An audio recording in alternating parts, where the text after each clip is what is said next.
taken quite a while to film this, to set this up, to get this filmed. And I want to be able to do it in one take because the natural light is going out and yeah, I'm tired and I'm hot. But I thought I looked pretty today. So I thought this would be a great day to film and not procrastinate because the intention was to have this poem on the weekend of World AIDS Day or on World AIDS Day itself, but that didn't happen, of course. So here I am. Today we're going to be doing the last poem of the Adherence series. But when I say last, I'm saying that very loosely because it's only the last poem of the Adherence series that's going to be on the internet platform. Um, yeah, and I don't want to say too much yet because I might jinx myself or I might be putting pressure on myself. But when I began this year, I said I wanted this year to be a year of tangibles, things that you could smell, things that you could taste, feel, and as much as the virtual space is incredibly real and has real consequences, I'm feeling like I want to not make content of my things only in the virtual world and make those things tangible. So hopefully, not hopefully, there will be more Adherence poetry series. There will be more stuff, but possibly not all to be shown on the internet space. But it is necessary that I close off the poetry series that I had begun on this YouTube, on this Instagram, wherever you've been watching from. And yeah, so today is the last poem. Poem that I'm doing today references one of the very first poems that I ever wrote about my chronic illness and one that I read out in the first episode of this poetry series. So if you have been watching since then or you would like to watch, I'll try and put a link.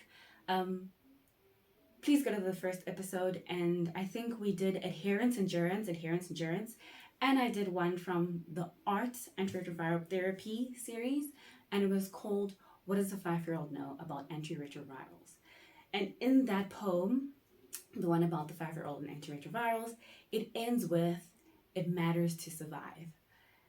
So I was pondering, right, what does that actually mean? I mean, when you're writing poetry, kind of like sometimes words just spill and they're powerful in the moment and you don't give much pragmatic or practical thought to it. Or maybe pragmatic and practical are not the right words, but you don't give much thought to it, you in the poetry of it all. But I pondered on, if I say it matters to survive, what does that actually mean? And I wanted to round up the Adherence poetry series and perhaps all the poems that I've ever written about my chronic illness in this one poem. And I was calling it After We've Survived, right? If it matters to survive, then I'm writing a poem on what then, after we've survived, why does it matter? And in my head, when I was thinking about it, when I was pondering, I was like, okay, maybe a dystopian future, what is in, like, somebody survived, I'm thinking I Am Legend vibes, you're the last one there, and what happens? Why does it matter that you're still alive? What, basically, it's a very existential question, right? If I say why it doesn't matter to survive, and you also have Audre Lorde saying, we all know we're not near, we're, blah, blah, blah, blah, blah. My thoughts are thinking faster than my mouth can speak. But if you're familiar with Audre Lorde's poem, I think she has this really great poem called A Litany to Survival. And one of my favorite poems, and I sometimes read it over just to kind of process what I'm about to write. And one of the phrases that she has in that poem is, I'm going to paraphrase it wrong, but she says something like, we all know we were not meant to survive. Speak up anyway. Do the things that you want to do anyway, because we're never meant to survive. That's kind of like her phrase. And I suppose when I'm coming in with my poem and say, well, it matters to survive, which seems very much in contradiction to what Audre is saying, I found myself asking, okay, well, why does it matter?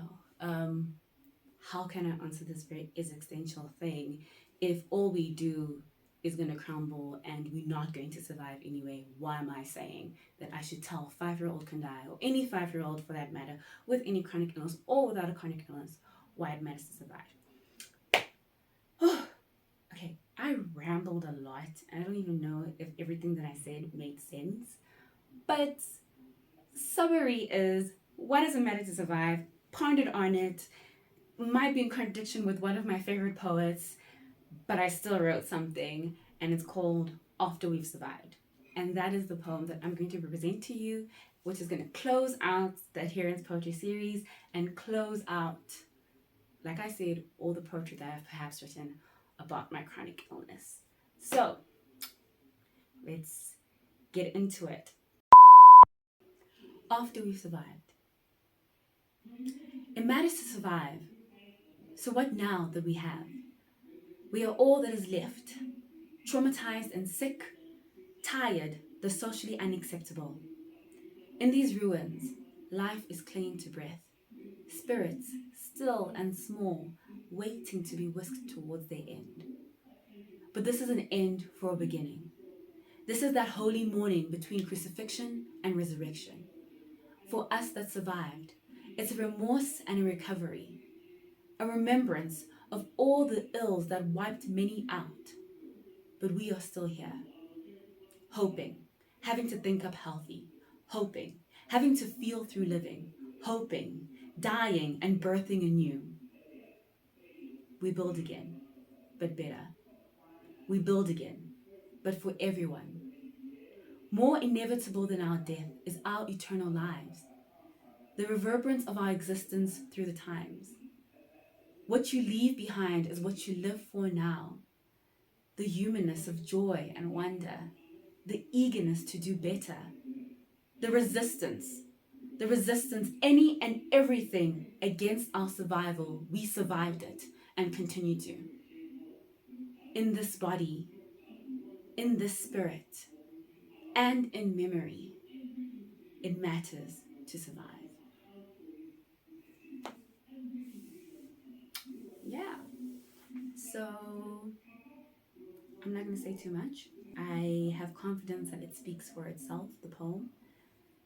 And this is the end of the Adherence series. Thank you so much if you watched each and every poem. Thank you so much if you just one of those people that just watch me, have subscribed, whatever the case is. It's always phenomenal to even think that people care enough to give you some attention in the vast space of so much content. So thank you. Have a great season or whatever. And next year there's really some big things. If I can get the things out of my head into a tangible, which is what was the resolution. There's going to be some really exciting things coming up that I'll be able to share with you guys. So, yeah. What's the tagline? You came, you saw, conquer.